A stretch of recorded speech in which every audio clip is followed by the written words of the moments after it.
start streaming.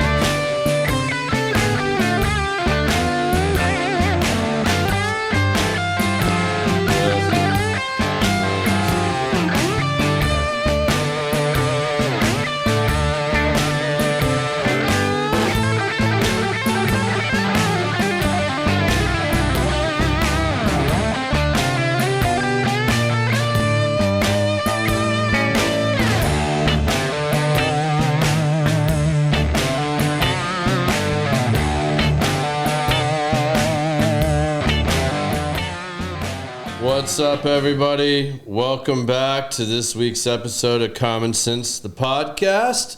Hope you guys have been doing well. It's been a good week. And now for the surprise guest. I mean, since Ryan's got the sniffles, because he's not sucking on the honey sticks like Biz over there. These are not my honey sticks. Oh, we'll get into that later. But you guys, welcome Brandon Burnside to the episode. What's up, brother? Hey, how are you? Hey, let's pull that up close to get you kind of like where it is from fist me. away from your face. That way everybody can hear you. I know you like to be soft-spoken sometimes. So, welcome to the show, man. How's it going? I'm good, man. How are you? I'm doing pretty well. So, for those of you that don't know yet, because there's not been any real big events yet, so today we're going to talk a little bit about what I actually do for a living and what Brandon now does for a living as well, because Brandon is the newest sales guy at Element. And welcome to the team, my man. Thank you. So he's learning the ropes now, and we're adjusting him to the Element way of doing things, and he's part of the team now. So don't be surprised, all you people in the multifamily industry, if Brandon starts reaching out soon, because he's going to be calling on all you folks to try and stir up a little more business.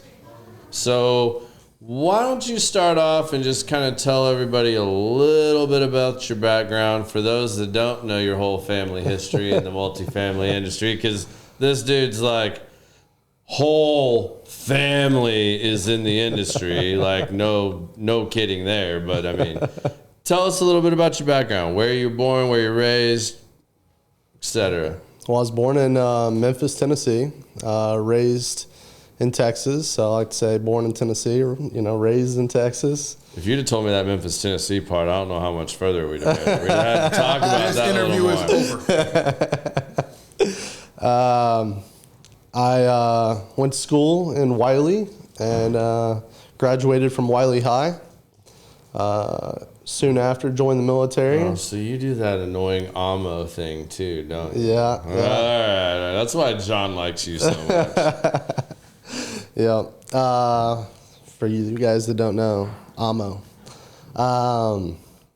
Joined the military. Was medically retired after 4.5 years. What branch? Was in the Army. All right. Got Biz excited now. Then I've been, right after I got out of the military, I went into selling military equipment. So I kind of went all over the world doing that. Created a small little brand called Bushnell. Used to travel to Germany and Russia and China and all over Europe and North America and South America and all the fun places in the world that nobody hears about. So nice. Been there, done that. And then came back and really fell back into the family business, which is, as you said, multifamily. What did you, I know we're not going to like hammer on a lot of this a lot and talk about it a lot, but what did you actually do in the Army? I was EOD. EOD, so he was the guy that took apart bombs. Stressful job. Hence, we're not going to talk a lot about that tonight. If you guys want to hear a good episode about that, go back and listen to the one with 2 episodes ago. Yeah, go back 2 episodes and listen to Brandon Byers. Like, I just got goosebumps thinking about that again. Like, that was really intense. So, for respecting his wishes and everything else, we're not going to dive down that too far. I mean, but if any of y'all got questions, whatnot, as usual, feel free to chime in over here. All right, so back to multifamily. When you came back and got into multifamily, what did you decide to do in multifamily? Well, I've done flooring for 8 years with a local flooring company. You can say his name. We love giving Bronson shit. So any chance I can get to give Bronson a little crap, and I pray to God he watches this episode at some point, I'm all for that. I worked with MFI Flooring, which is Brandon McMahon's company, and did that, learned the ropes, kind of moved over from there and worked at a construction company that did construction and restoration nationally. So I was kind of moving and grooving and chasing hurricanes and all the fun stuff. Now, for the rest of our people that are smarter than a fifth grader, not I, when you guys always use the term multifamily, can you be a little bit more granular? And exactly what does that mean, multifamily? Like Multifamily means foster care or something, or do you build stuff, or that? Like, what does it mean? Multifamily is the apartment industry. So anything to do with rehabbing, remodeling, repairing, assisting with any type of construction needs in multifamily, that's what we do. We are a full-service GC that services general the contractor, ladies and multifamily gentlemen. industry. Yes, we are a full-service general contractor. Layman's terms, because he just assumes everybody. I mean, I know what all this stuff is because I hang around with him and all these guys that do it. But for those who may not know what it is, no, I'm glad you're calling me out on this because I guess it does happen, especially when you're talking with somebody else in the industry. And you know the lingo. We know the lingo. So yeah, we're a general contractor. So and we don't use the word complex anymore. That's multifamily the no word. I didn't even know that. Yeah. That's Look at that. You learned something today. I even learned something today. 16 years in the industry, and the rookie's teaching me something. He's not really a rookie, though, when you're born and raised in it. The new guy. The new guy. So, and when Austin gets past his shyness, I've had a lot of requests. Everybody wants to know how the new estimator's doing, too. So we'll bring Austin on at some point and let Austin tell his story, too. But multifamily, so we rehab apartment complexes if they sustain a weather-related loss, a catastrophe, a fire.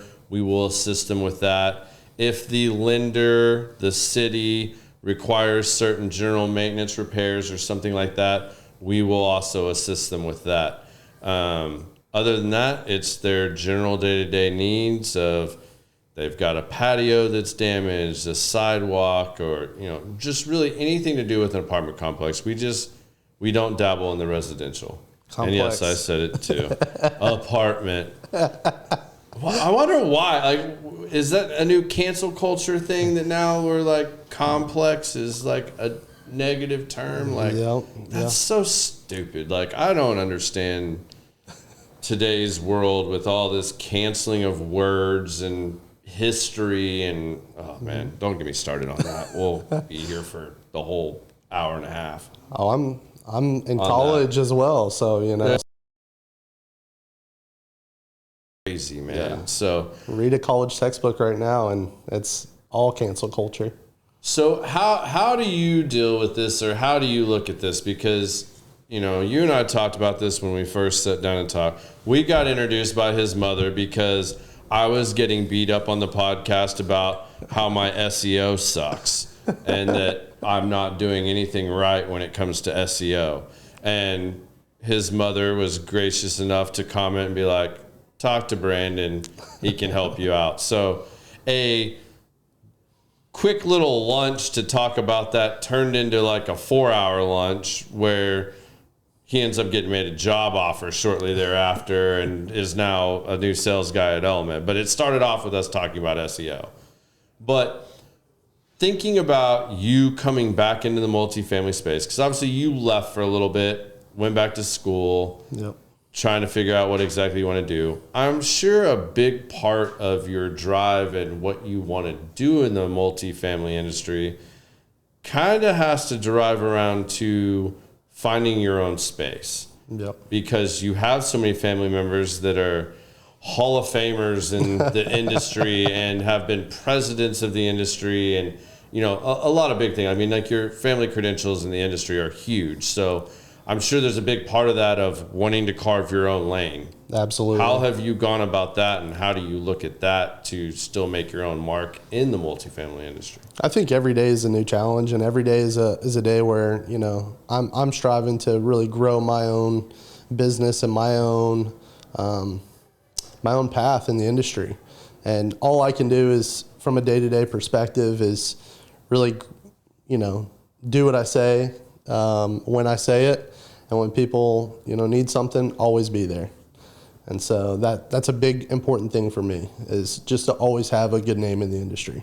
Right on. So what was maybe the tie there that you saw with Element as being a good fit for that? I mean, you guys have a great name in the industry. That's hands down for, I believe it's 27 years? Correct me if I'm wrong. 21. This is 21. Okay. I think this is 21, because September will be my 16th year at the company. Yeah, this is 21 years since Bill and John started Element. That's awesome. Yeah. So again, 21 years of being in this industry is substantial, especially construction. Yeah. Construction companies come and go, but when you can stick it out for 21 years, it's saying something. Yeah, right on. What was the first, what was your first experiences like in the multifamily? Like, what did you like about it, dislike about it? Like, where did you go? You have to understand, I started young. I'm sure you were like a porter on a property when you were probably not legal to work because of your family. We're not going to talk about how old I was, but my very first job, I walked around with a white bucket and a scooper, and I picked up dog poop. So you can say that my first job was pretty shitty. Yeah, legit. That's my 10-year-old's job right now, and he loves it because he gets $20 a week. Hey, No qualms with it. I didn't make bad money. I'm just saying. Had me thinking about getting a bunch of Walmart bags and some plastic gloves and going door to door on my block. There you go. There you go. Saying. With that other kid now. That lazy bag of bones. We ain't gonna talk about him. Hey man, I love my is kids. the trash empty? I'm just curious. You know what? Maybe Cool Beans will jump on here. Don't get her started. She'll come show up in person to talk about it. She won't even chime in online. I mean, I know one kid's hair looks a lot fresher than the other one's because one actually does his chores. The other one likes to be a little knucklehead. Yeah, my kids have to earn haircuts. Okay. That's not when it's not. As long as you have shampoo to wash it, it's not. You got to earn getting it cut. So yeah, but no, he's stepping up. He's getting it now because being that he's a freshman in high school and there's girls there that actually will talk shit about you. Yeah. He's like, now it matters. Yeah, that trash has been on that curb and out the house on time for the last couple of weeks. So I think some little female done got his attention. And he's got a fresh haircut the whole time? He looked homeless for like the last year. Yeah, you remember that movie with Ice-T where like they were New Jack City. No, I was thinking about the one where like he gets kidnapped and then they hunt them down, like they actually hunt him. Oh yeah, when he yeah, had those yeah, like nappy hair, like he was a bum, and they That's Jesse. That's Jesse. But then the bad part about that though, that's the style. Some kids just like my boy said on Friday, like a whole bunch of spiders on your head having a meeting is like the style. I like, not my house. Nope. You get it right. But that's a whole nother common sense conversation. Don't get us into the parenting thing because we'll be here for the next hour. I mean, he likes somebody. He's got kids at home too. I've got 2 kids. I understand. What are their ages? 4 and 10, but I'm a single dad, so I'm doing it solo by myself. Yeah. Man. Yeah. Girl, boy, boys, girls. So I've got a 4-year-old son, and my daughter just turned 10. Yeah. So she got the big birthday party over the weekend. She's the queen of the house. Yeah. Yeah. Just tell the honestly, does she get away with a lot more than everything? She should? Yeah. Everything. I mean, I get it. Yeah. I get it. My daughters are 30 and 28, and they still get away with it's okay. Anyway, so changing the subject. Well, it's a good time too because everybody's going to ask and I'm going to forget. But since we're talking about general stuff here today as well, what are we drinking? What are we smoking? So right now, as you guys know, the ICC remodel is pretty much done. It's kind of a soft opening now, so private members can get drinks at the bar, and there's a very, very limited food menu until the Frakes return from their lovely trip to Europe. But I went with the old fashioned, and I think you did tequila and something. Yeah, tequila. Pretty much straight. Yeah, so he's going a little more hardcore than me, but that's what we're drinking tonight. And then as far as what we're smoking, Brandon is not a regular cigar smoker, so we wanted to find something that would, This is good, though. be well-rounded. Yeah, so his main experience is smoking Cuban, so obviously he smokes more when he's on vacation and on the golf course with, whomever. Listen, Miami's fun. Miami can be fun, too. Yeah, I can see that. You get a lot of fakes there, though, too. That's the hard part. Better check that box. Yeah, you better really know your shit if you're trying to buy a Cuban in Miami. But I'm smoking the Adabay Lancero. I'm sure it has some other special name, but it's the Lancero by Adabay. I actually have not smoked this Adabay before, so I wanted to try it since they're back in. He is smoking the Sabios. This is amazing. Both excellent Hands cigars. If I get to it, though, it might be by the end of the show. I don't know. We'll see. I absolutely love these cigars right now. They just came back in up here. They're called the Pyramid by Padron. That's what you were talking two about. different versions. There's a dark Maduro wrapper, and then I'm not sure which. This is kind of like a Connecticut. It's not a Connecticut wrapper, though, I don't believe. So for somebody that knows nothing about cigars, yeah, what do you feel like is the difference between the two? All right. Nelson Alfonso makes extremely good cigars that are well constructed, well put together. They're premium, they're aged, it's really hard to even compare stuff to an Adabay.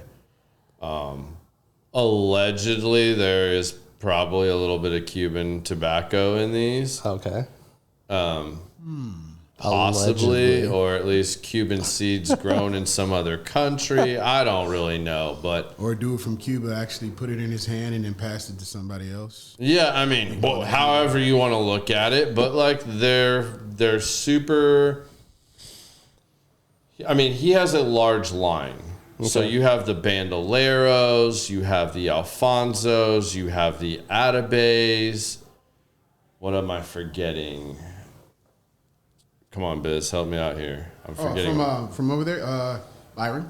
And then you have the Byrons. So Byrons to me are a lot more, and Bandoleros, a lot more full-bodied, a lot more flavors. Okay. They're not. I don't want to say they're not smooth. They're smooth in their own way. Whereas these though are a little bit lighter, a little bit more well-rounded, that especially somebody that's not a regular cigar smoker, this is easy. But even if you are a regular smoker, you're not going to feel shorthanded with this either. It was kind of this or the Genesis by DC that Luciano did with him for me to pick for you tonight. Okay. I just decided we were going to go Adabay because I was smoking an Adabay, but you guys have all seen me suggest the Genesis to people before, so that's another one. The Padron, much earthier, a richer, bolder cigar. This is a lot heavier of a smoke. Okay. I'm fascinated with this. I don't know if I'm sure they probably have the patent on this, but this pyramid shape where it's wild looking, really wide up at the top, and then it funnels down.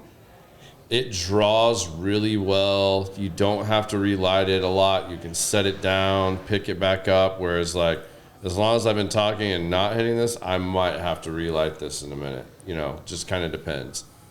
But that's what we're smoking. That's what we're drinking. So, and hello to my lovely wife. She's on here saying hello to everybody. So Sarah says hello. Hi, Sarah. How are you? So let's get back into multifamily. Let's. What do you think has been so far the most impactful lesson you've learned in the industry, either from your family or just you've learned being in the industry? I would definitely say doing what you say and say what you mean. I think that's the most important thing. I definitely would say, I've always been really active in the, apartment association. I think that's huge. Yeah, that's a huge thing for anybody. You guys have heard me advocate that a lot. I think the more active you are, you get out what you put in. And so the more active you are, you tend to get a lot more back. Yeah. I think that's so important. And I think you're able to really network not only with your competitors, you're also able to network with other vendors. You're also able to really build that relationship with owner managers outside of the office setting. Yeah. So I think that's been huge for me personally. Yeah, I couldn't agree with that more. I mean, making connections, being involved in the association that supports our industry, giving back to the community, giving back to the industry, you can't go wrong there. Yeah. So, I mean, and they will help you get more involved. All you got to do is kind of raise your hand, speak up. They'll gladly take your help and your time. And I think you kind of nailed that on the head too. Just you want to build friendships with these people. You want to build relationships. They got to see that you're not just bouncing around all over the industry. You're committed to the company you're at. You believe in it. You're part of it, and you support it. So, I think the big thing that a lot of vendors, some know, some don't, is all that money that we're going and we're giving to is PAC money that then turns around and supports legislation that directly affects our industry. Yeah. And so they're out there advocating for us. So the more we're active in it, we actually reap the rewards from the same activity. So it's a double win for us as vendors. Plus being on these committees and being a part of these things, which I'll openly admit I have done a terrible job of in the last 5 years. The 10 years previously, I did all kinds of stuff. Now, if I don't show up to an event or something, I'm getting busted on for the entire next event that I didn't go or support XYZ. So that is actually one of my major goals for 2024 is to re-involve myself a lot more in the associations. That's awesome. Which helps because I'm helping with bringing you on board and going to be going to a lot of the stuff with you. So that actually helps drive that a little bit too. For sure. Yeah. What do you think has been the best sales advice you've been given? Excuse me. I would say just being active. I think I said this when we were talking originally, which was really the more you put into it, the more you get out of it, the more you actually drive to actually speak to the right people effectively. And when they need you, you're there. Yeah. I think that's so important. And I think actively going out to talk to the people that need you the most. So those construction managers, those regionals, even at a property level, when they need you, you're there. But I think meeting the right people effectively, I think is so important. Yeah. Because if somebody on the property level sees that a higher up, whether that's the manager, the regional VP, the construction guy, if they see that those people are calling on you in a time of need, well, guess what? They want to call you too because 100%. They know, like, if I'm going to get ahead of them on this problem, this is who they're going to call. So I want to call them too. Yep. I want to get to know them because, like, that's obviously who everybody has a lot of faith and trust in of resolving a problem. Because the reality is in construction, shit is always going to go wrong at some point. Like, you can't get through an entire week without having a job not go. I mean, I don't say every job has to go bad, but something unintended, unexpected is going to happen. Well, it's how you handle that. And how you handle that is huge. I mean, I just had one a week ago, roughly, that over a 2-week period, and it's never the big job. It's never, small little ones every time. Very rarely is it the big rehab job, the big fire, the big carpentry and paint job. It's rarely one of those that bites you in the ass. It's the rail outside of the office. It's that stupid little handrail or a shower leak or a roof leak or something that, the maintenance guy could have called you on. Yep. And then he pushes this up because it's something he can't figure out, he can't deal with, doesn't have time to, whatever. It's that little job that everybody doesn't give the same attention to as they would the big job. And then the shit avalanches. 100%. I just had one of these with one of my largest clients, and it took a lot to turn that situation around. Yep. We're talking about a shower pan leak that was misreported, misdiagnosed, and misproject managed right out the gate. So 3 strikes right out the gate. Luckily, this client knows that this is not what you normally get when element comes out on a job site. Like, this is just, we have a long running history. They know, yep. The red alarms started going off right away. And I'm coming back from being sick. I get blown up. It's like the world is ending over this shower pan. And I'm like, all right, hold on. What's going on here? How did this go so south? Now it's like, all right, cool. Switch this person, bring this person in, make this work. Now we deal through all these issues. Then we find out, it's still leaking, even though it wasn't done right at first. All right, now we got to figure out, why is this still leaking? Well, we find another leak in the bench seat. All right, now we've got it. But now everybody's questioning everything that's been done, everything that's not been done. So coming to a happy medium where everybody knows we solved the problem, it's 100% fixed. We even came back and water tested this a second time just after everything was done, just to make sure. Did not want another callback. Yeah, on this 100%. job. So we make sure that everything is solid. Then it's the process of making sure the manager, the regional, the construction guy, the owner, the tenant, all feel like they've been made whole 100%. Because they've all been a part of this process, and the fact that early on some of this went to shit and wasn't right, but we had to have time to make it right, and then make sure that everybody understands that we're being fair. Here's, we're going to adjust the bill, we're going to do all these things that we can to make sure that they feel like they were made whole, they still paid a fair price, and that they got what they signed up to get in the beginning. That's a lot to cover sometimes. And we're talking about a little tiny shower pan job. This isn't some big, we weren't remodeling the clubhouse. You kissed a lot of butts that day. Dude, I've kissed a lot of butts for a week and a half trying to make this right and to have the right conversation too. Yeah.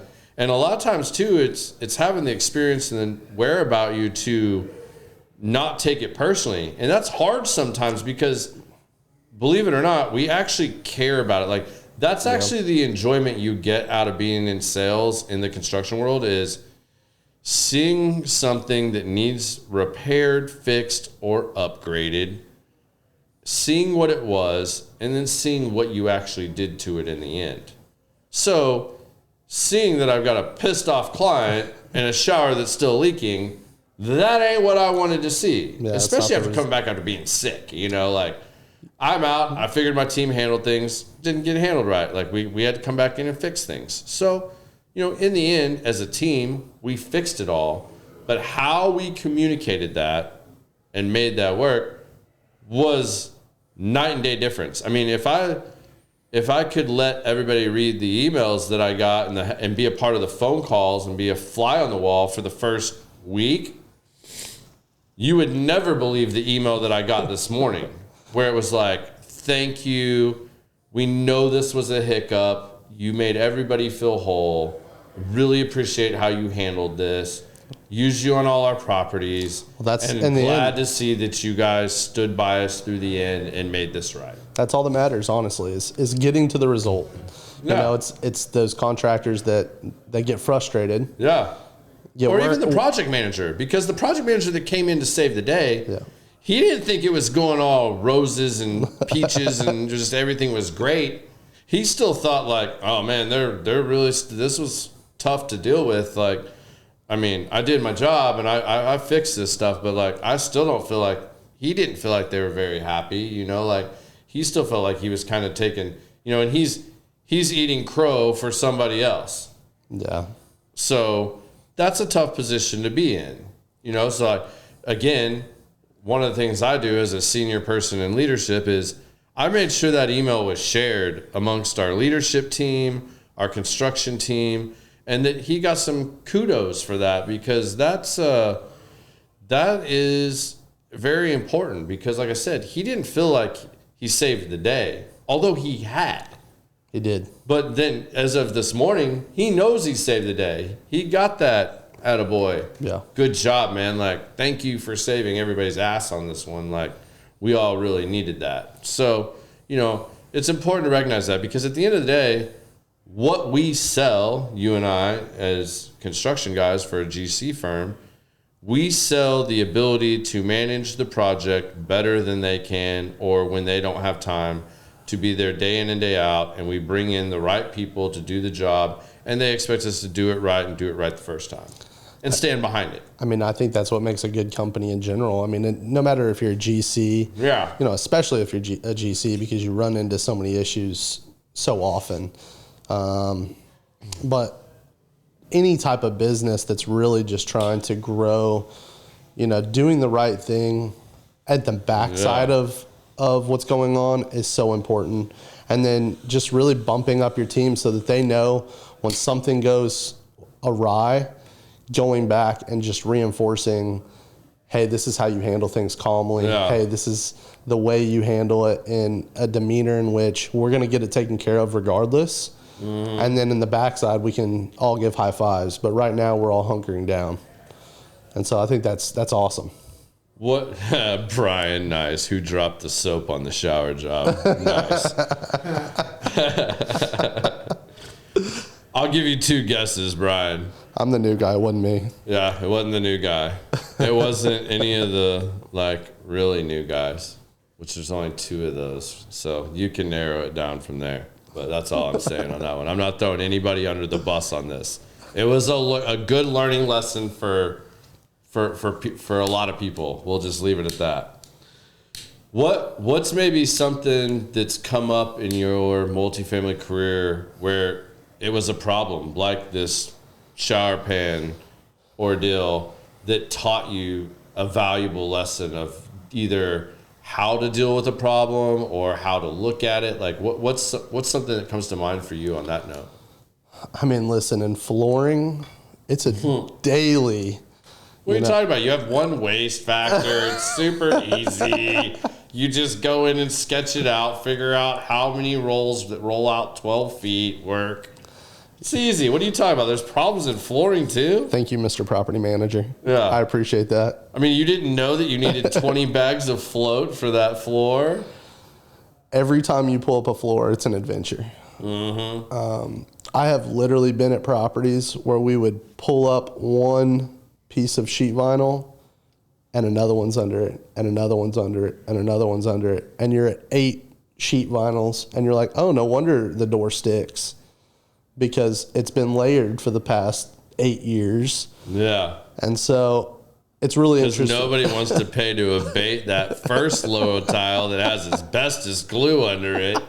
So we're just going to keep caking it on here. Yep.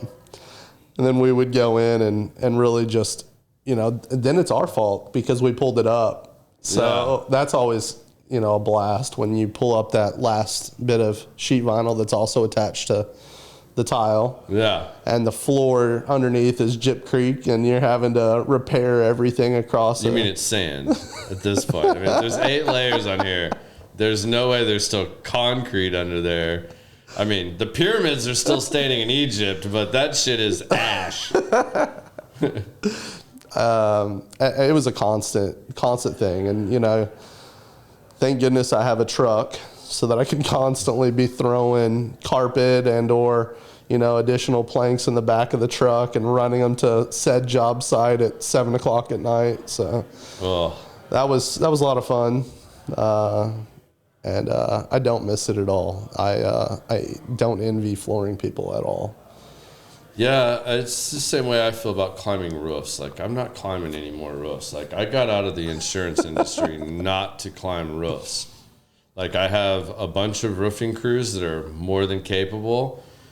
I don't know why you would need me to go up there and tell you anything about that roof. If you want to get up there with the expert, get up there with the expert. That's why my ass has a drum. You feel like Johnny Badass and you want to get up there in your cowboy boots and walk around on the roof, have at it. I've been stuck on roofs. I've damn near fallen off of roofs. I don't do that anymore. I definitely have been stuck up on a roof in Dallas. I almost had to call the fire department to get me off a roof in University Park. You can ask James, my estimator, about this. I had to wait an hour and a half for him to finish, and he came and laughed his ass off at me because the wind had picked up in the middle of summer. It was like 100-something degrees out. I'm on this 10, 12 pitch roof with no granules left on the shingles, so it's ice. My ladder, I forgot my strap and did not strap it to the gutter, so now it's doing woo, and it's fully maxed out 2-story ladder, and I'm stuck. And I'm too puckered up to get back off the roof and onto this ladder without somebody holding it. Hour and a half wait for that one. And I legit thought I was going to have to call the fire department to come get me off the roof. And I had to eat shit for months about, the baby boy couldn't get off the roof, got stuck in University Park. Yeah, that was tons of fun. I mean, our ladder was stolen while we're on the roof, taken to a local pawn shop, and sold while we're still on the roof. Oh. So we stayed on that roof until they could get another ladder out to get us off the roof.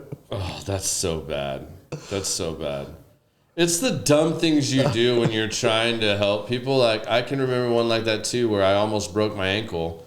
This guy, I'd been out 2-3 times to look at his roof. This is when I was still in insurance. Okay. I was adjuster. This guy called back out. He wanted me to meet with his roofer that was disputing whether or not this roof should be totaled, right? This guy has an 8-foot fence in the backyard. The only place you can get on the roof is in the backyard. It's the only part that has a low enough drop down that's at a pitch where you can walk up and over to get on it. I get out there. The guy's not home.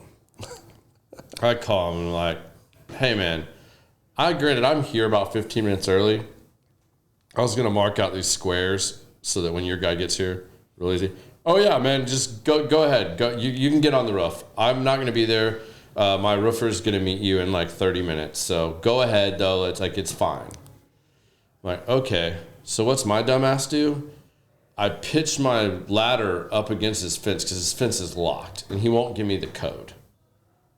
So I'm like, all right, if I get on top of the fence, I can pull the ladder over and throw it on the other side, and then I can climb down, and then I can re-pitch it in the backyard and go.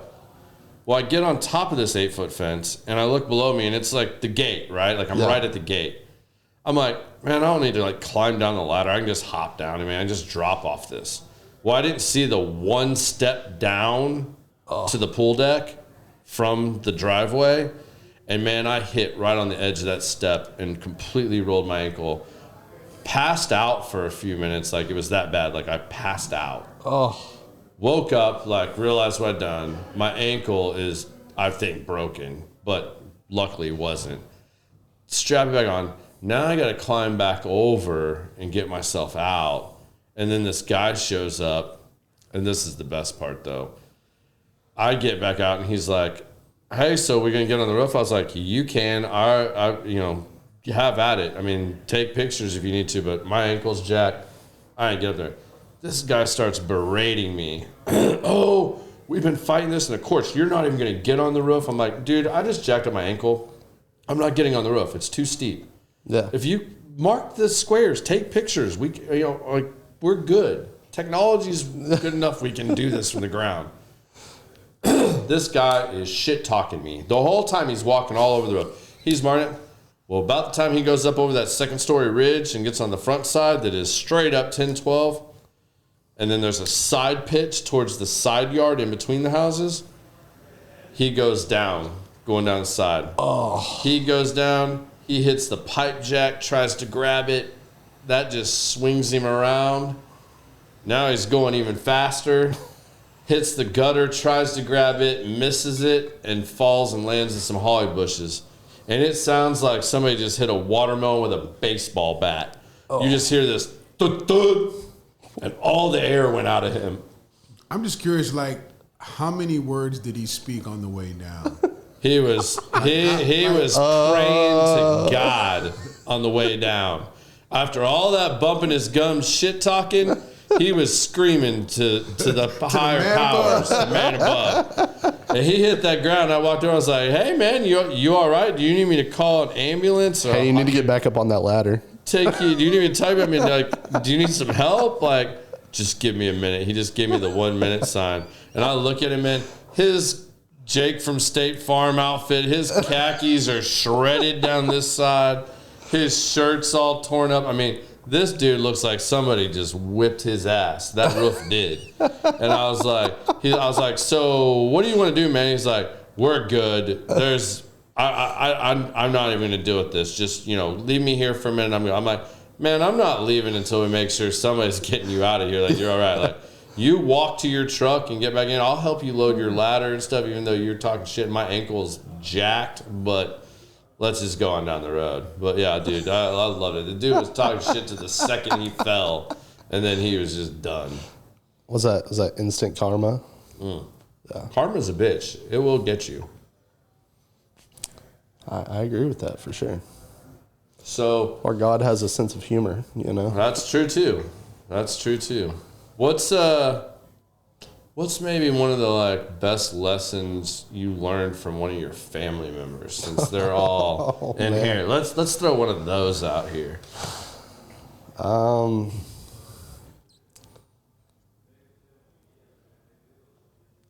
I would say it's harder to work for your family.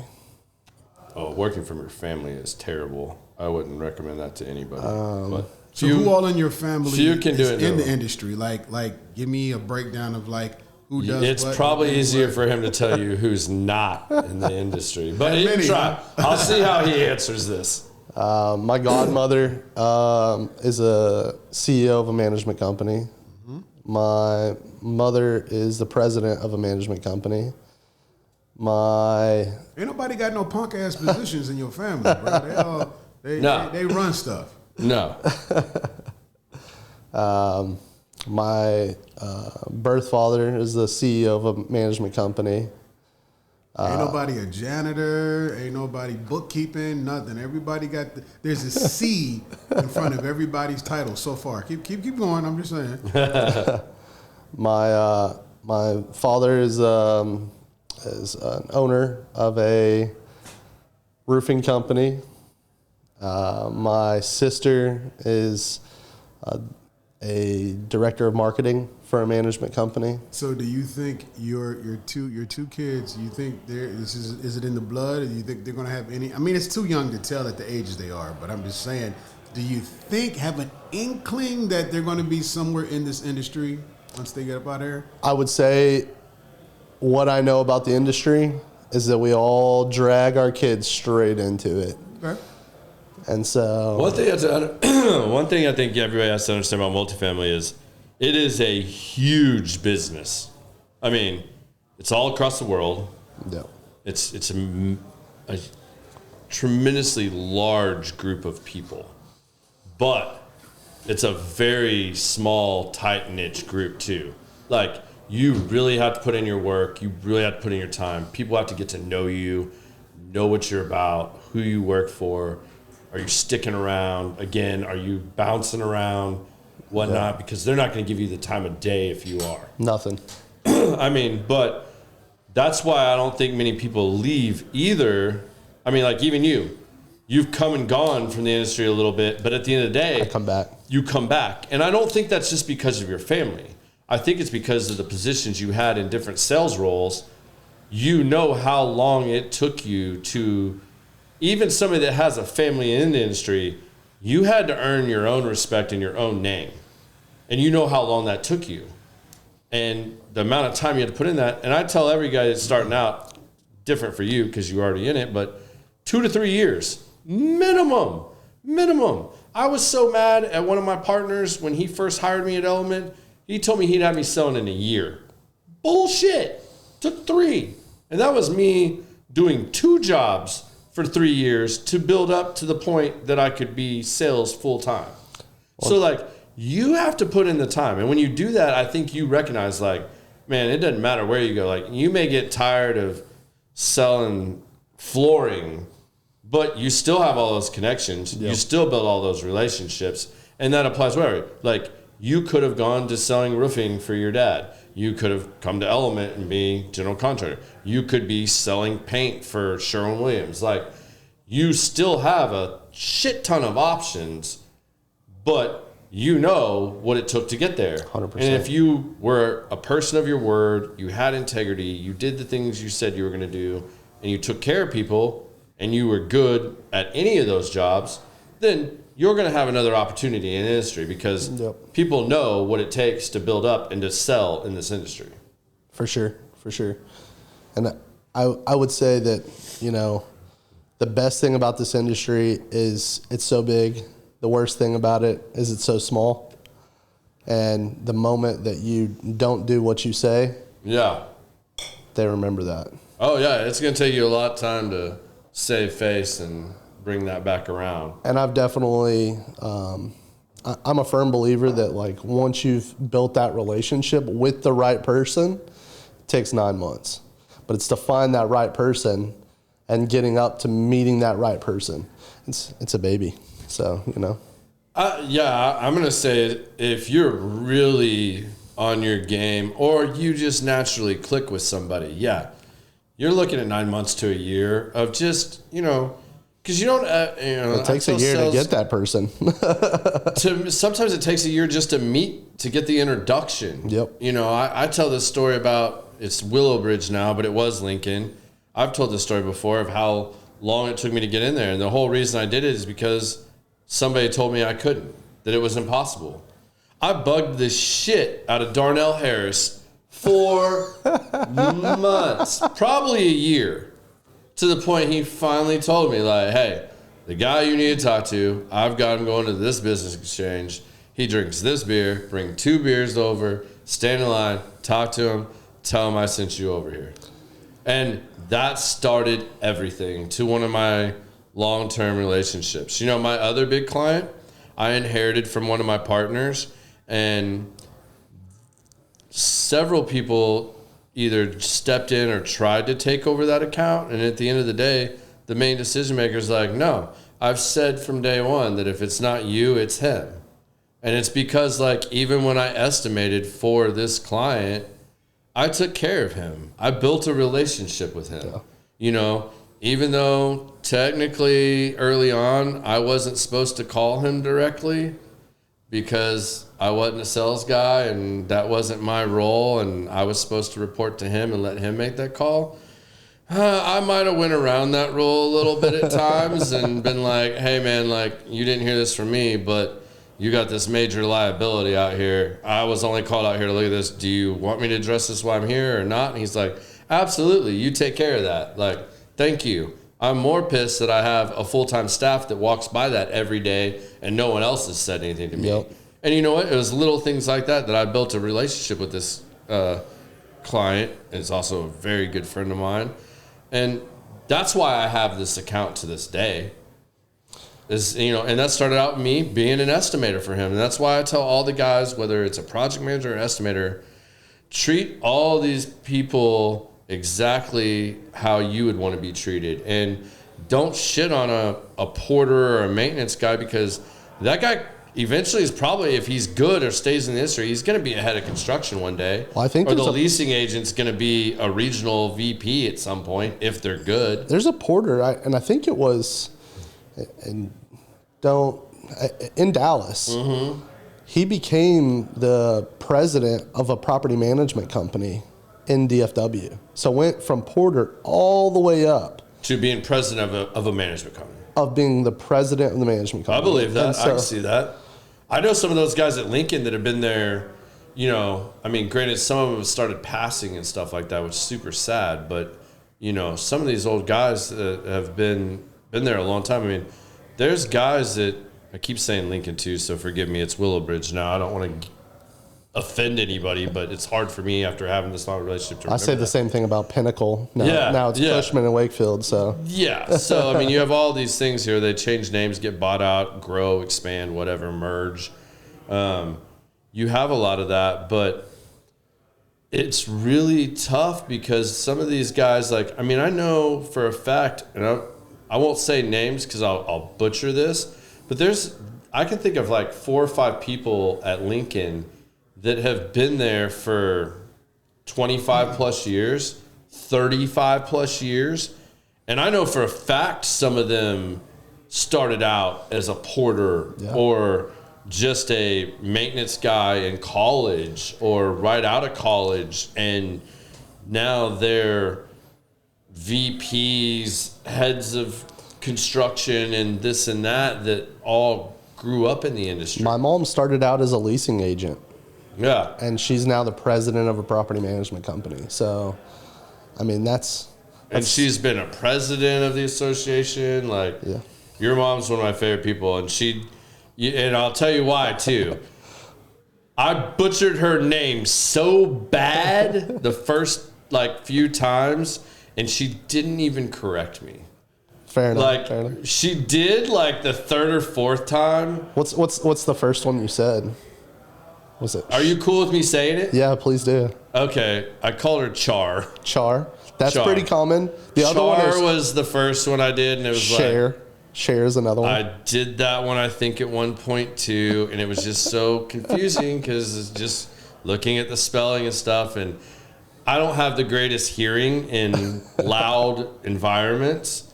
All my days playing around with the bands and all that stuff, so You're preaching to the that's choir a there. really hard one for me sometimes. So sometimes it's not me intentionally doing it; that's just how I heard it.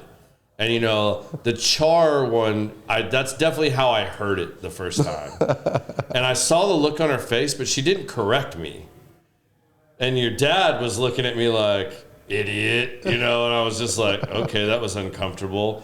And then I further on and then being more involved, and I really got to know, and I was like, I had to tell her one time, we ended up doing one of the ride-arounds where it was one of the big pack events. Oh, yeah. And a group of us gets in a limo, and they take you around bar hopping type. Was it the escalation dinner, I believe, with all of Tim Love's restaurants? Fort Worth, we did that, and I ended up in there with them, and we ended up joking about this. I mean, a decade later, but it was still funny, and I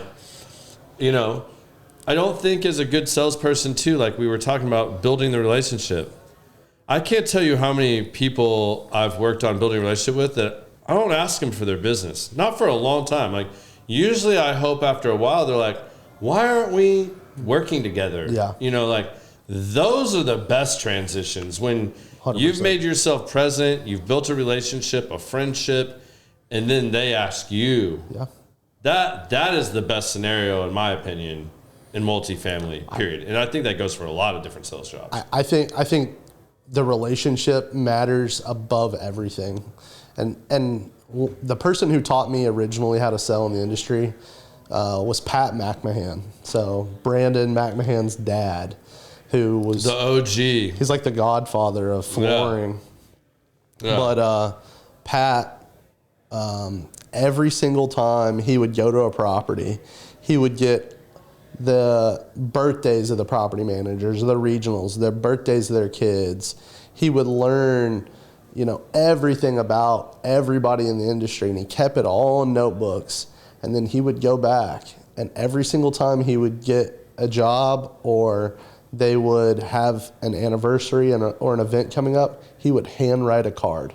So I've kept that. I continue to still do that. So I still do handwritten cards. That's great advice. Old school, OG right there. That's old school. I did a lot of that early on, especially. I quit doing it when I realized that I wasn't being as cognizant of things that I should be.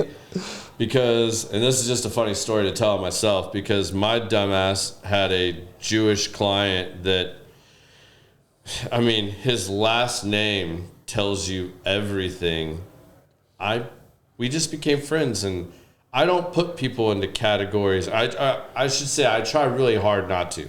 I hate being lumped into a box or a category, so I try not to do it to others. Like, I think it's the worst thing that society does today is to try to create all these categories and not just treat everybody as humans. For sure. So I didn't think about his last name at all. And I bought really nice holiday stationery. I wrote all of my clients a handwritten letter back then and would like thank them for their business, the opportunities, wish them a happy new year, everything else. And, you know, that just aside from like the gift baskets and stuff that we send out as a corporation or the gifts that I buy personally, you know, to promote those friendships and relationships. And finally, after about 5 years, we were out having drinks one night, and he was like, it was shortly after Christmas. He got my big package and everything, got my handwritten letter for like the 4th or 5th time. And he's literally like, hey, man, so I really appreciate the efforts and like your sincerity and everything. He's like, you do know I'm Jewish, right? And I was just like, oh, shit. Like, yeah, man. I mean, like, I just totally like, you know, I was like, you know, that should have like dawned on me at one point. Like, my bad, man. Like, I hope that wasn't ever offensive. He's like, no, I knew your intentions and stuff were good, and that's what you were. Well, thank goodness he said it that way. And yeah, like he was totally cool about it. He's still a client to Yeah. this day. Like, you know, like granted he doesn't have much here in DFW right now, but you know, we still keep in touch a couple times a year, and he's a great dude. But Does like, he have stuff in Houston? I don't think so. Okay. I'll have to find out. He only had like 3 properties in Texas, and then it was down to 2. I don't think he has any now. He's kind of been holding on to the long-term family stuff, like on the Northeast. Okay. And then he's based in Colorado, so I think he has some stuff there. We too. just need to get that big. That's what I understand. That's where I was going with that. Yeah, definitely. He's one of my favorite clients too because he does everything the right way. Like when we rehabbed his property, it's a cash cow real close to DFW, the last one he had. And he literally, like, he also does energy efficiency audits. Okay. And so, like, he went back to school again to get this licensing and stuff to, like, he's telling you the airflow coming in through the doors and the windows and what's the heat and stuff in the roof and the attic. And I mean, like, it's crazy. So he's spec'd out, like, and this was one of those old jobs that had the old school shit masonite with vinyl siding over it. Okay. Like, shit was rotted all the way to the sheathing, you know, in places. We tore all that off. Oh, he just full brand rehab. new windows in the whole property that had to be a very certain brand, low E, everything. Okay. He wanted this, a specific tape around them, flashed a certain way. He wanted the green board up, the zip board, full hardy, and then he also wanted, I think we did more insulation in the attic. We had done new roofs for him.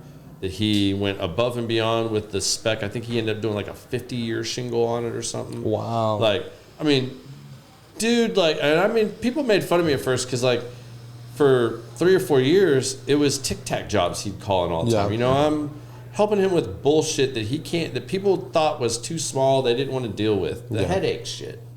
And we did all that. Rails. And then he, yeah, exactly. Shower pans and rails, you know, like that kind of stuff. But literally, we did that for years, and then he got a really good hailstorm. We did his roofs. He gets, he goes to refinance, and he wants to, upgrade the property, and he refinances and does this full-on rehab, most legit rehab we have ever been asked to do. As far as somebody going above and beyond and speccing it out to like specs that were like, in my opinion, in a lot of cases, overkill. Yeah. But at the end of the day, seeing the results, and then he comes in and does his energy audits, and now he's able to say like, your utility bill is $80 a month, all in the dead of summer, dead of winter. That's awesome. Like, I mean, how many places can say that? And what was Residents, good I'm is he sure, was so love it. close to DFW Airport that a lot of these pilots that flew in and out, that was their hub. So they would just have an apartment. They're not there all the time. They're flying all over. So it was like their hub apartment. Well, they did that. Well, you tell somebody like that, your highest bill is going to be $80 in a year. Yeah. And he's like, well, I'm not here half the time. So maybe his is $40. Sign me up. He's like, yeah, I'm in automatically. Like, this is perfect. So, I think doing that, and also, and I try to teach the estimators this, and, even sales guys that, really having conversations and asking questions, even if you think you know the answer, especially on a pre-bid or some kind of pre-con, to really make sure you understand what the owner, management, and everybody is really wanting out of this project. Yep. Because that can get a little sideways at times too, because Knowing the what objective. the management company wants and what the owner wants can be two different things at times, Yep. depending on the people you're dealing with. I have another client I'm doing a big job for right now, big carpeting and paint job. We've done 3 supplemental bids, and it's not because we missed stuff. It's because we were given one set of criteria, and that's what we bid off. That's what won us the job. But then walking with the owner, he's like, well, I really want to take care of these things. Okay, well, we can do that, but, That's why gonna be a don't you total walk different with me and price. set the standard of what you want here? That way we can just like button this down all at once. And it's led to like 2-3 other things that he really wants to address. He does this once every 5 years, but he's adamant, and he'll beat you up too. Like, we're doing select pine on this job. Wow. He walks around and sees a knot on a board. Guess what? You're replacing that. And we've had to tell him too, like, that's going to happen. Yeah. Let us do our punch. When we see that our guys have put up a board, maybe they got one bad one in this batch, we're going to take care of it. Like, give us that opportunity. We'll take care of it for you. So I think that's real crucial, making sure you're talking to the right people and you're asking the right questions. Because, if you went out and bid what you think you need to bid, man, you're probably screwing yourself. And you're going to be writing a lot of bids and losing a lot of bids. Yeah, like, Because you're not comparing apples to apples. but you also have to have those tough conversations too about like, okay, I matched this bid or I walked this spec, but hey, I also saw all of this. So once we take care of this worst of the worst stuff, how are you going to feel about that? Because that in between now is going to be the worst stuff on your property. How do you want to deal with that? Because if I wrote all that stuff up, I'm going to bid myself out of the job right out the gate. Yeah. But after we've won the job, let's talk about this because we know it's going to come up when we start punching. Even with us being known for how detailed our bids are, to where there is no question, like when we're walking this to punch, like, all right, we got 12 feet on the east elevation of 2x6 fascia. All right, there's the 12 feet pre-primed, like they're good. Check, they did this. They The did most this. detailed bids I've ever seen a company do. Hands Right, down. man, and that's why we get, and you're gonna face this a lot, man. You're gonna get so pissed off when clients send you a bid and say match this bid, and you can see that it's one of these even well-established guys that they walk the property, they walk 2 or 3 buildings, they average the shit, and they throw it in an Excel spreadsheet. That drives me mad. Where do you do the rub? I think their bids were like this, and ours are like 15 pages. Yeah, they'll send you a 3 or 4 page bid that's all on a Microsoft Excel spreadsheet that's just thrown onto some letterhead, and it's averaged out. Like, it just says building 1, 2x6 fascia, 180 feet. 1x2 siding trim, 80 feet. 1x4 window trim. Oh, that's a detailed feet. one. And it's like, how do you walk that with your client and make them actually feel like you did your job, and that they don't have hours to go do this punch and just walk with you and guess like, well, shit, now I got to add this up. Well, there's 4 feet of 2x6 fascia. There's 8 feet. There's 10. This other stuff. Well, shit, I'm only at 48 feet. You have 128 on here. You got to figure out where they're talking about. Now you're fighting about that? Like, that's insane, man. I would never want to be that. Like, but, you know, it's a battle, too, because they can go pump that bid out in an afternoon because they're averaging. Yep. Whereas you call us to come do that, we're going to book it. We're going to come out. An estimator is going to walk it for 1 or 2 of them, depending on how big the job is. They're going to walk that for sometimes 2-3 days. Yeah.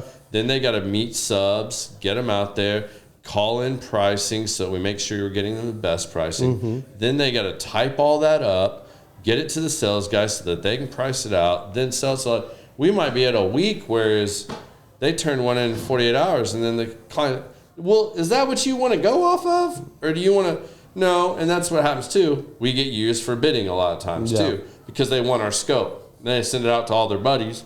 Go bid this. Yeah. We know what we're getting here. So that's a battle you have to fight. But, you know, I would stand by that. You know, I wouldn't want to do it any other way. Listen, it's done the right way the first time. And I think that's what matters, you know. But you'd be surprised at how many people don't read the scopes. They flip to the back page and look at the number. And then you get into the tough conversation. Well, I walked with so-and-so, and we talked about this. Well, yeah, and you told me to match their bid. I matched their bid. So I would assume that they put that in there. Well, they've forgotten about that because that was 8 months ago. Yep. Then you won the bid. They forget that they didn't walk with you. They actually walked with so-and-so, and you now are the winning contractor. You're out here. Now when they find out there's something there, those are tough conversations to have. But there's a way to deal with that. You know, you just got to have the conversation. That's the fun one when they pull someone else's bid and then want to match yours from 3 months ago. Yeah, or is this pricing still good from last year? Like, sorry, COVID ruined everything. Like, everything. prices cannot be guaranteed for that long. Yeah. So, you know, you just how you handle it. Yes, Brian, details matter 1,000%. I absolutely agree with that. Man, you're getting all kinds of comments on here. And yes, Paul, that is true too.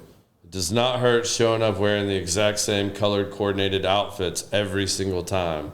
That was a running joke for a long time because John would call me and send me out there, and they would have just called him, but I was in the area, and I'd show up, and Paul and Brian would be out on a property. I think the best one was at Hidden Creek. And we all show up, and they're having their little powwow in the middle of some buildings. And I walk up behind them. I was like, I guess you guys got the memo. We were all supposed to wear blue today. And they're like, how the hell are you already here? Like, we just called John like 10 minutes ago. Like, I was like, yeah, I was just right down the road. So, I mean, they said this. All right, we're knock this out. And yeah, I got the memo. Blue. Did you pull the blue shirt out from your truck no, I there? didn't have to. That just seemed to be the way it worked. We were always on the same page with our color coordination. That's impressive. Weird way. But it worked. We just talked about shirt colors the other day, so. Mm-hmm. Yeah, that's the big conversation around the office right now because we're going to redo headshots with Biz. Yay! And update our website and everything else because there's been, you know, some people that have come and gone at Element and a lot of people in new roles. And we need to update that stuff. So, yeah, that's coming soon. You're going to see updated website and stuff. So what else do you look at when you're projecting on a new client? Like, how do you approach finding new clients or building a relationship with new clients? I think an important thing that anybody in any sales role needs to know is you're interviewing each other, you know, and you need to find the right clients for you because you can have clients that are not the right fit for you. Amen. And it is so much easier to pass that off to to Garrett or to Mason or to someone else within the role because they may match better.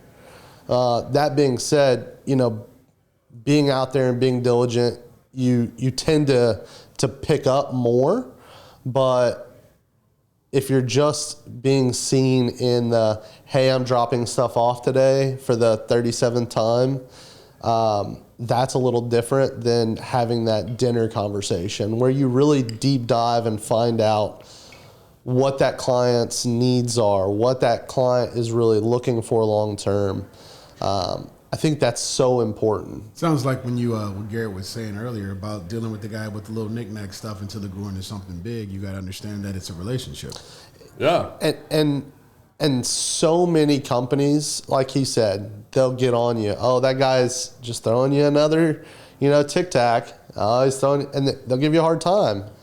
But that moment that guy throws that big, huge job, everybody shuts up. Yeah. I've even had it too, where I can say this too, that there's been clients I've walked away from. Yeah. I was about to ask, have you ever had to fire somebody? 100%. And there's been multiple times, especially early on when I was first building up my clientele, my book of business, when I was first doing this. At the time, it was really just me and John. And, back then it was me, John, and another guy selling. So there's 3 of us. And personality-wise, we were all 3 really different. And there's people that love and hate all 3 of us. Were we as good back then about recognizing and being like, all right, man, like, this guy's really into hunting. I need to send him over to John. And, pass this on to John. Yeah. We were a little too competitive back then in that atmosphere of like, shit, I'm selling everything I can sell. Well, we're sharks. Yeah, I mean, like, we're sharks by nature, like, and we all want to outdo each other. It's the alpha personality that creates a salesperson. Yeah. I mean, let's be honest. Yeah, we all want to outsell each other. So to give somebody a client that could turn into something, especially if your sales are already below the other person, that's a lot of maturity and a lot of letting go of your ego and everything else.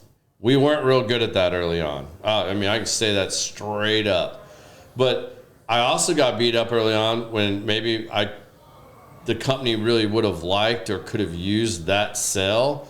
But after meeting with said person a couple times or really getting to know them, I'm like, we don't want this job.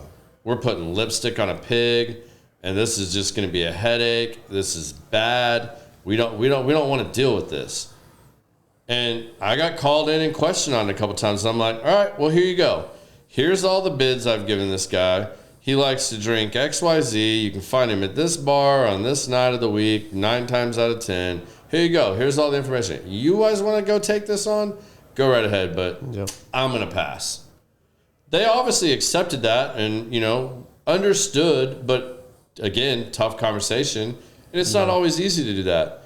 I will say that in the last 2 years, as our sales staff has changed, it's gotten a lot better and it's a lot easier now. Like Mason and I have been selling solo, the 2 of us, for the last 2 years, and there's definitely a couple times where we've shared an account till one of us got more in than the other, and then that person takes it over.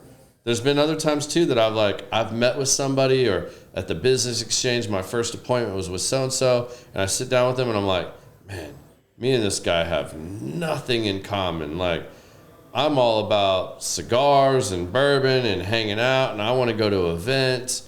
This guy just wants to sit and fish off the side of his dock and drink Coors Originals.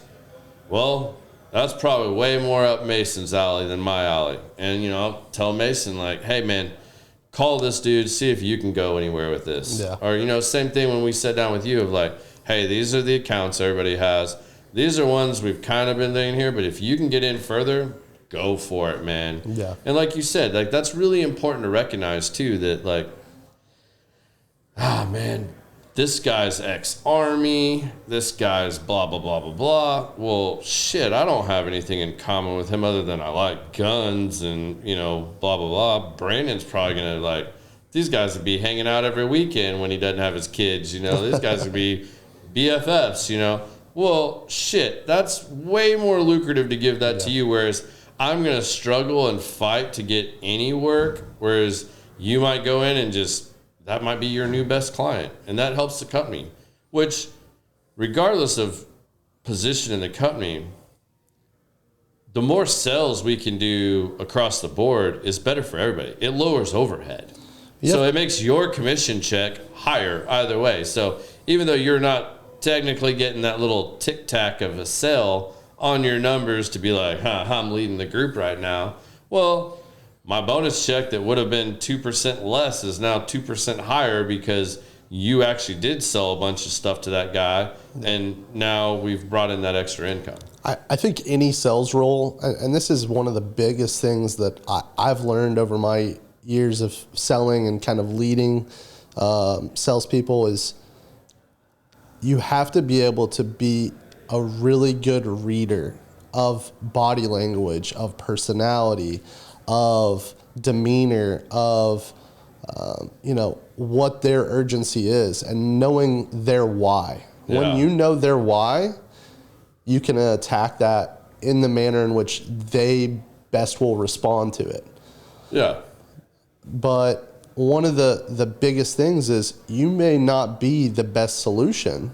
And so passing that on to someone else who is the best solution, who can actually answer their why 10 times better, is so much more profitable in the end, because supporting your team and letting them grow is just as important as yourself.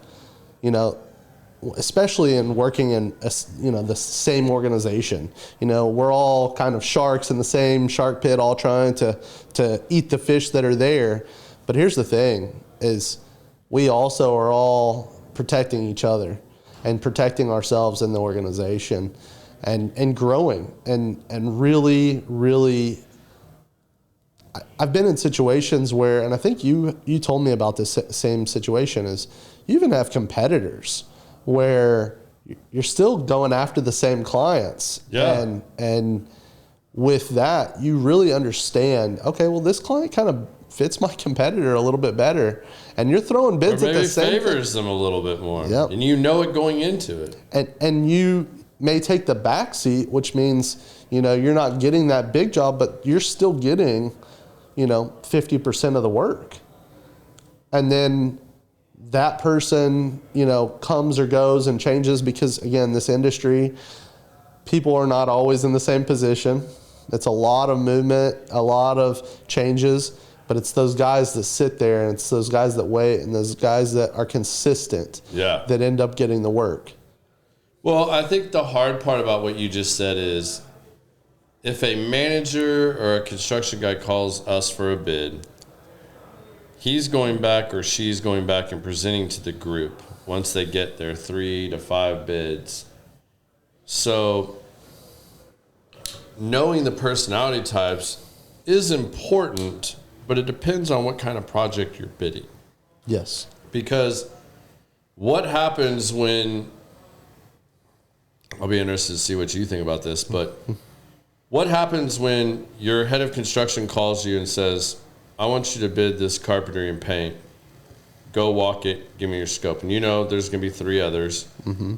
You go out there and bid it. And let's say your construction head is a type A personality. Very aggressive, very organized, very on the ball, meticulous, going to go through every detail, whatnot. But let's say that the regional VP, that when he narrows these bids down, he's obviously going to give his recommendation. So first and foremost, you have to address him or her. Then how do you deal with or address the other people that he's going to go present to? Because what if that regional and the owner are like a type C person, where they take a while to warm up to, you don't want to sit there and have the conversation like, how was your weekend? Because you haven't earned that respect with them yet. Like, they don't want to shoot the shit with you. They're very analytical. They want to go through it. They want to go to the back page. They want to see the number. Maybe they don't want to be overwhelmed with all that. They're more numbers oriented, and they want to do that. Well, you're not having a chance to redo that presentation because you're not in that meeting. How do you deal with that? I think that's what makes a good salesperson. It also makes a good leader is the adaptability.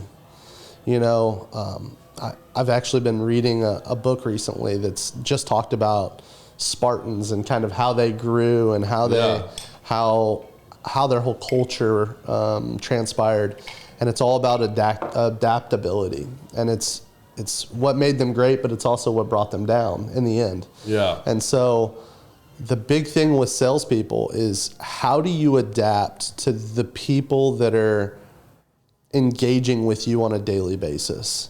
And if you're not able to adapt to those other personality traits, you're not going to get it. Yeah. You're going to have a very short career within the sales world. And I'm looking for a truck literally right now. And I have walked into countless dealerships. Man, I've walked into countless dealerships, and you know, the first guy that just runs out and shakes your hand, and he's, you know, still on his cell phone, and he's halfway kind of looking at you, and the first thing he does is he, you know, literally pulls your arm to come sit down in his chair, and the first thing he asks you, how much do you have to spend? Because I'm ready to get you out the door. I can't tell you how many salespeople I've ran into that are just like that.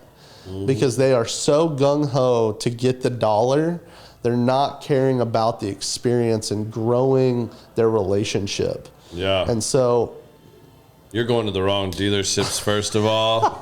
I'm going to throw that out there. Chaz, Zach, Spanky, if any of y'all are watching this or tune in and catch this, hit me up. I'm sending my boy over to you guys. I mean, I think I've been to like 30 at this point. Damn, so, you ain't found one yet? Man, I'm pretty picky. You know, all right, we'll talk about this. I'm looking for a diesel truck. You know, it's kind of hard to find. It's Texas. I got you. This is easy. This is easy. But long story short, you know, I tend to relate to one person, but then the same thing happens in that instance. You know, you'll really connect with that salesperson as a consumer, and then all of a sudden, you know, now you've got to deal with, you know, the front desk person. That may be someone else. You know, also your sales guy may not be there on the same day you're ready to close on a deal. You may be in the same instance that you're talking about. You know, it's especially in the multifamily world. You know, it's got to go to this person and then this person and this person, and you may have the best connection in the world with the multifamily property manager. But that owner's got his own relationships. The owner's got a relationship. The construction manager has a relationship. The regionals have a relationship. President of the company has a relationship. And based on the company, it may be there's an owner over here and a property management company over here, and they may be totally separate, and they may have totally different views on what they want. And so clarifying the views, clarifying the objective is so important, because you need to let your bid speak for itself. You need to also be able to speak to your bid higher than the other guy. And you need to be able to adapt the conversation based on the different people that you're talking to, because you need to look at it from a financial standpoint from the finance guy, but also the construction manager, he's looking at it from a, can you get this done on time, effectively? Are you actually going to be able to get whatever it is ordered? Because we know how that is. Yes, it'll be here in 37 weeks. You know, that conversation. And so everybody has a different objective, and knowing what all of those, you know, whys are, so that when you walk in, you're tackling them all. So is this something that, I don't know, it just, being around Garrett for years now and then listening to you, is this something that the multifamily thing, is it more of you're kind of already born into it, you got to hang around? Could somebody that's looking to change careers or something like that, could they get into your industry? And if absolutely, what would be 100%. the entry point that you guys would suggest? It depends on what you want to do. I mean, and what company you're going to work for. I mean, everyone has their entry point, but They're all no matter what different. your entry point is, I think the common root of what we've been talking about and what our advice has been, and correct me if I'm wrong or add to it if you want, but once you get into whatever role, whether you're estimating, project managing, selling, managing, Leasing agent. I mean, because there's so many things you can go into. I mean, Biz, you could be selling paint, you could be selling wallpaper, you could be selling Headshots. fitness equipment, you could be selling website stuff, you could be, I mean, like, And it's all in the insurance. multifamily I mean, industry. yeah, but you're focused on multifamily. Like, it doesn't matter what you're in. The biggest things that we feel has helped us in our careers is being involved in the associations and stuff like that, because it all comes down to the relationships you build. So whatever can help you build relationships better is what you need to do. Yep. Whether that's being a part of, and there's so many associations and things to be a part of, and trade shows, and it's just everything. But the more you can be involved, the quicker you're going to build these relationships and the more effort and time you put into it. Now, would you say then, I'll say both of you, would you guys say that you had a mentor? Not just somebody to teach you the ropes and this is your job, this is what you do, but somebody who honestly would take you by the hand to show you, and this is where the common sense part comes into it. Like for me, I always talk about my grandmother. But it's weird that at 52 years old, and no matter if I'm DJing, if I'm doing photography, if I'm shooting a movie, if I'm doing a music video, or if it's just life. Because even when I was in the Army, there were so many lessons that my grandmother taught me, and that was her thing. Her whole thing was, boy, use your common sense. It got to the point to where I would ask her a question, and she would just look at me, you use your common sense. What have you learned? What have I taught you? What did you get out of it? Because now it's time for you to go bump your head or use your common sense to pivot to use it. So are there mentors? Did you have one, Garrett? Did you have, either one of you guys say that somebody showed you the right and the wrong way to go down your path? Or is it kind of learn and burn as you earn? I'll let you answer first. So I've been in multiple verticals. So a vertical, and for those that are watching, verticals are multifamily, condo industry, hotel industry, just selling to military housing, that's its own vertical. Just selling to like student housing, senior living. Those are all different verticals. So did you have a mentor or somebody kind of show you not just the ropes, but not that way, this way? I think each vertical has its own mentor because everybody has a specialty. And no matter what it is that we're doing, you always have somebody that is really good, and finding that person has been so important. And yes, I specifically had a great mentor. He's up in Boston, and I would say that mentor for me was so important, and he was able to really, really drive home how to actually break into different aspects. And I met him through the apartment industry, through the associations. And when I met him and I grew through him, he continued to help me learn. He helped me to break into verticals that I didn't know that I really, really could be passionate about. So military housing became something that I drove my passion towards. And so I used to really go after that. And those are totally different management companies than the normal multifamily ones. And so I think finding the mentor who's best for you and who's already killing it. I mean, Garrett is a huge mentor in the industry. I mean, a lot of people look at him, even my mom looked at him and said, hey, he's one of the people who is really doing great work in the industry. And so... And what's, I mean, and I'll say this too, because he said, that's a huge compliment. Thank you. I've never done business with his family. I've never done business with his family. The closest thing to doing business with his family I've done is helping get him hired as a sales guy. But he's known. I've never done business with his mom, his dad, his biological father. I've never done business with any of them. Godmother, any of them. I've never done business with them. I've always maintained relationships with them. I've been a part of committees and meetings that they were all a part of, but I've never actually done business with them. And to answer the question from my standpoint, yes, I've been blessed to have many great mentors. And I hate the word mentor though, because people hear the word mentor and then they have a construct of an image of what a mentor is. And they think they have to find that person and that someone's just going to hold their hand and basically put it in their lap and just, show them the ropes and that it's just going to all fall in. That, to me, that's not really a mentor. It's finding people that you relate to and that have more experience than you and that can teach you and that you can call upon when you have a question or you're really struggling with something. Well, to me, that is the definition of a mentor. But I mean, that's right there. Yeah. See, people may think it's just let me show you everything while you sit there and watch. No, it is you doing the job, but the way you just described it, to me, that's the definition. I agree, but I don't feel like that's everybody's definition. I think people want to find somebody that's just going to hold their hand and show them the game and pass stuff off to them and make their life really easy. That's becoming more evident in the world that that's the generational difference. Generational, but it's also that. Yep. I'm trying to remember this quote that somebody, Derek Harper, not the basketball player, a brilliant sales guy that I follow on Facebook.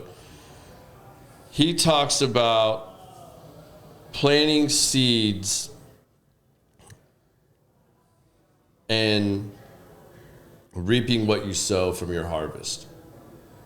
And also not going and asking a community to provide you with a harvest that you've planted no seeds in.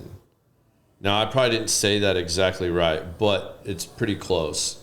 Well, there was this one guy. So, like, if you're going and asking somebody to mentor you, and you've planted no seeds with them or harvested no relationship with them, nothing. You're pissing in the wind. Like, you got to get to know somebody and really provide some value to them before you ever thought of asking them to mentor you. So, yes, I have had several really good mentors. I'll try to shoot off a few here. First and foremost, John Addix, one of my partners at Element. John tried to hire me for years. I had my own company. I didn't go to work for him. He got me at the right time. And, he started me at the bottom and he helped mentor me. Before that was his wife, Teresa. She helped pull me out of the mailroom at an insurance company and made me a claims assistant and helped me become a very successful, well-rounded adjuster. So both of the addicts, Teresa and John, were very instrumental in mentoring me into the person that I am today. From an outside standpoint, there's been a couple others that I would say were very crucial to my growth in the multifamily industry. And one, I would say, is a good friend and client of mine, Brian Freese, who's on here.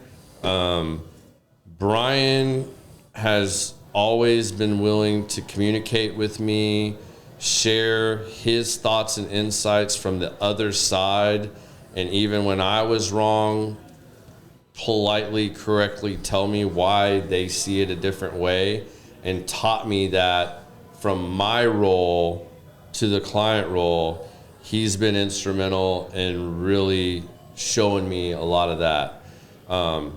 And there's a lot of others that I would have to thank in that thing. Darnell Harris, same thing, provided a lot of opportunity with me. Ernie Williams, Geary Smith, those guys have all taught me a lot, whether from working with them or you want to say a mentorship or just having conversations with them off the record, so to speak, or anything like that. Jay Parmalee, another one. And then there's a lot of vendors that I would have to give credit to because I aligned with a lot of them early on to introduce me to people that where we could mutually help things. And the biggest person I can think of right there is James Giddens. James Giddens has been with Sherwin-Williams for... Pops has been there for a long time. And I always try to network with him. And I'd be like, hey, man, just, if you give me a lead, I'll never have another paint company bid that. Yeah. Like, that's somebody you helped me get in with because you wanted to bring another good contractor to the table, and I've always maintained those boundaries. There's been so many people. It'd be hard to name them all, but I feel like you find people that you communicate and that you can converse with on all the different levels, like whatever vertical it is, whether it's a vendor relationship, a client relationship, an owner relationship. Even your relationship with your subs and your project managers, because I think another thing that's real important to really boost up in our world as general contractors is we sell the ability to manage a project better than you can, or that you don't have time to designate someone to manage that project 24/7, 7 days a week. You don't have that. So to put that into perspective and say, okay, I'm selling the project management and my sub base that I have these guys that are skilled to this level, whether you have an A property, a C property, a D property, knowing what you need, getting you the right people to accomplish what you want to accomplish. There's mentors within all of that. You're going to find the person that you really click with and that's going to introduce you to people even when you're in an apartment association, and being friends with them and, introducing them to people too, Again, you got to give to get. You have to provide some value, no matter how you look at that. Like, you're going to have to, don't just go in asking for shit. That's never good. What are you giving them? Why do they want to help you? Yep. What are you providing to them? Okay, well, I can sell you some more paint. All right, well, I'm also going to promise that if you give me this lead, I'm never going to bring another paint vendor in. I won't. That's off limits to them. Unless the client makes me, I won't ever do that to you. But, building those kind of relationship with people, that's huge. I wanted to say earlier, because it made me laugh when you were talking about competitors. We all know that we're getting bid against 3 to 5 people. And there's people we respect in our industry, and there's others we don't probably care for as much, but we know that that's still it. And maybe that person you don't care for much, they got a better relationship. Yeah. Well, you got to deal with that, And one of the funny ones that I remember, and I can tell this story now because he has passed, the great Ken Schwartz. I was scared to death of this man when I first met him, like all the stories I'd heard about him. I wish there were more Ken Schwartz in the world, because that man, very similar to Brian Freese, shit is black and white. There is not a gray area. If you're in the gray area, you're in the wrong area. You either know or you don't know. And if he tells you to do something, if you're going to do something different, you better have got his blessing, because if not, you're eating that crow. If he told you to do something and it's wrong, he'll eat the crow. There ain't a lot of people in those positions that are like that anymore. But one of the funniest ones was Ken used to, the 3 of us that bid on his shit, he's like, are you guys sharing numbers?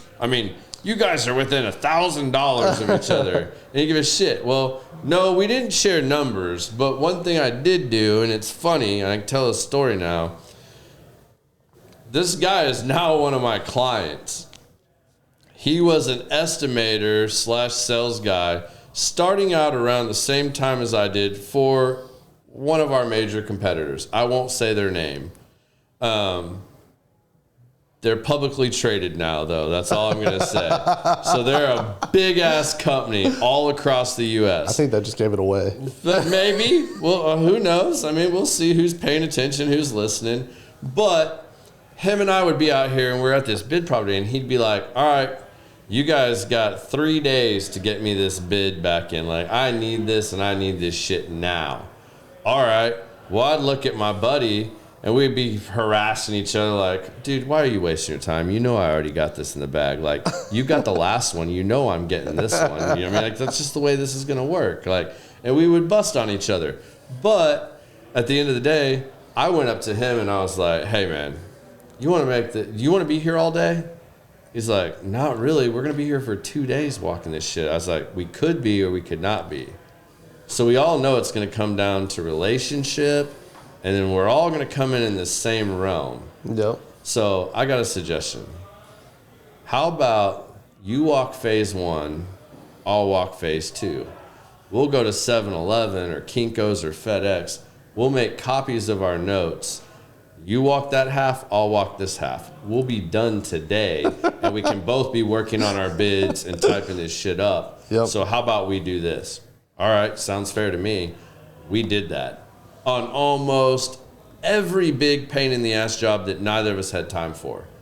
And we would split the property up. We walked it much faster. Both of us had our bids turned in before anybody else. And we worked it that way.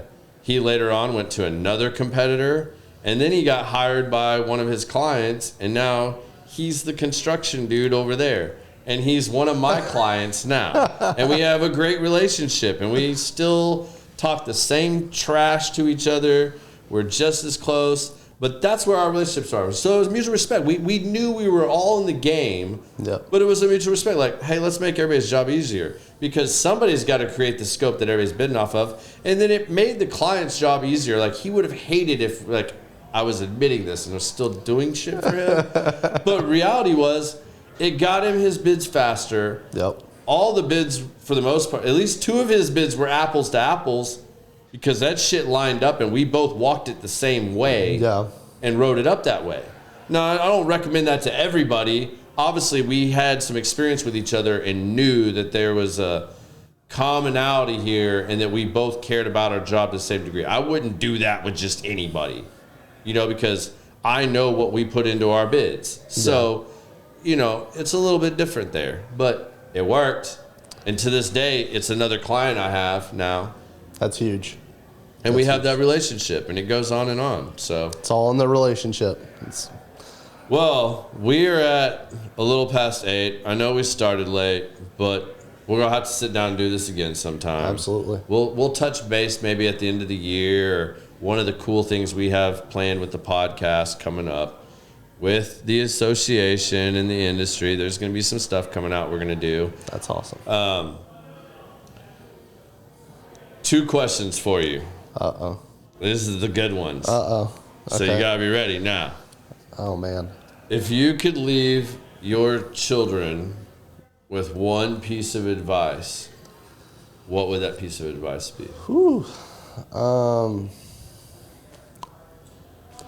going to go super cliche, and I think it's super important. They follow their dreams. Follow their dreams. Go after what they believe is their dream career, because if they love what they do, they'll never go to work. Awesome. Great. Cliche is good sometimes because it's still true. It is true. Now's the fun one. So it's called Common Sense. Okay. We have a segment we like to call Give Us Your 2 cents. Okay. It could be your 2 cents about literally anything. It could be something you wanted to talk about that we didn't get to talk about that I didn't ask you. It could be your 2 cents of advice. It could be your 2 cents of advice for multifamily. Ooh. It could be Brandon wants to talk about how he thinks the earth is flat. I mean, it doesn't matter. Or that you believe in Sasquatch, or you saw a UFO one time and we didn't get to talk about that crazy adventure. I mean, I don't know. It's your 2 cents. It can be anything. Listen, aliens are real. Yeah, I mean, if we're just gonna throw that out there. Okay. But my 2 cents in general. We're definitely diving into that deeper next time because I want to know way more about we're going to this. dive into quantum physics and quantum reality and aliens. Yeah, I'm in it. Yeah. Multiverses and stuff. Oh yeah. And if Go anybody, from multifamily to multiverses. for purpose of That's conversations, the title for the next one. yeah, and for purposes of conversation at the lounge, I've recently learned that there are some flat earthers here. If anybody can explain to Don't me start that one. how, if the earth is flat, how the sun and moon rise, and if we're like really down here on the bottom and it's all flat, how it can come under us, and it just, or is it just yo-yoing? No, and then it spins. how do you spin if you're flat? It just spins. It spins above us in a Okay, pendulum. so So that's what flat but earthers it goes believe. like this. It doesn't go. They believe in it's flat a Earth disc. world. It's a disc. Okay. So they believe it's flat, and they believe the sun and the moon spin this way above us. And so the moon But then is. how would it go east and west like it does?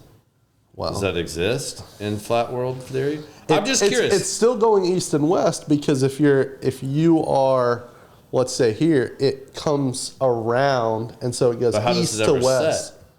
Well, because it's And on the rise? other side of the flat of the disc. Okay. It's far I'm enough not really away. following that. Maybe we would need globes and things like that. To the next one. Listen, that's Bring a what they whiteboard with believe. you. Bring a Well, yeah, whiteboard we'll and dive into that deep next time. But like, I also want to know, how do the fucking tides work if we're flat?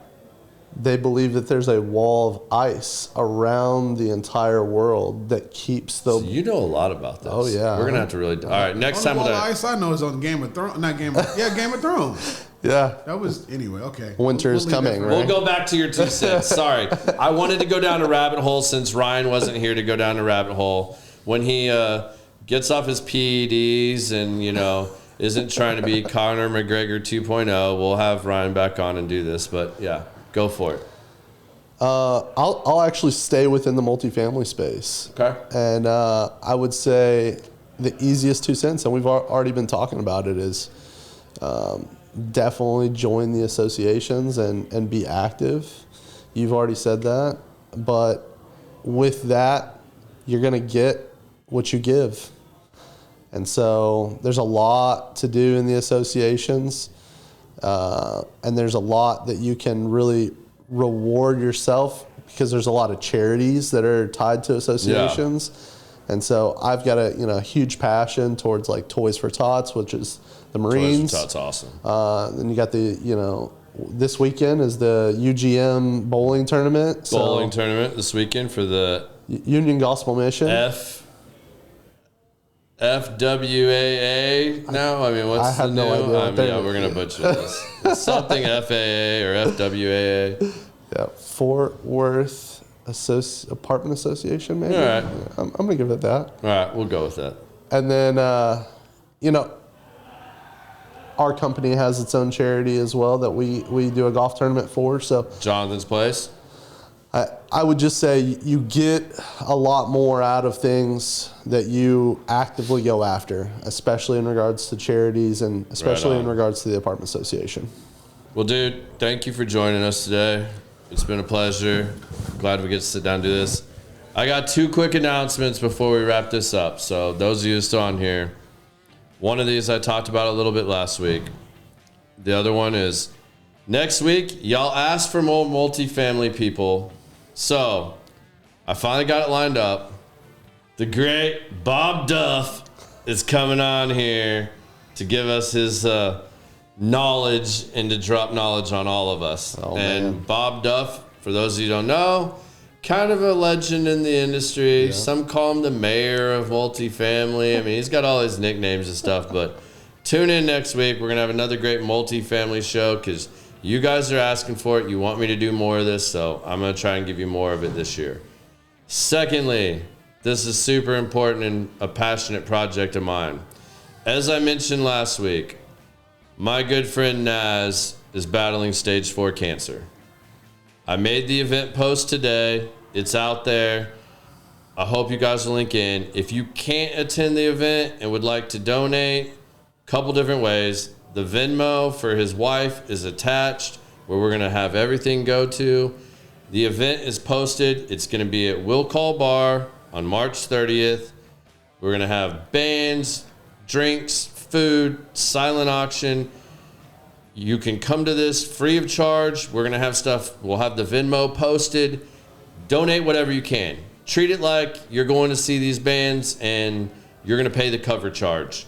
Whatever you're able to donate as a cover charge, donate it. I mean, come see these bands for $2 if you want. Whatever. It all helps Naz to be able to take care of and provide for his family when he can't work, when he's sick from the treatments, you know, whatnot. Like, we're just trying to help him out while he fights this good fight and tries to kill cancer.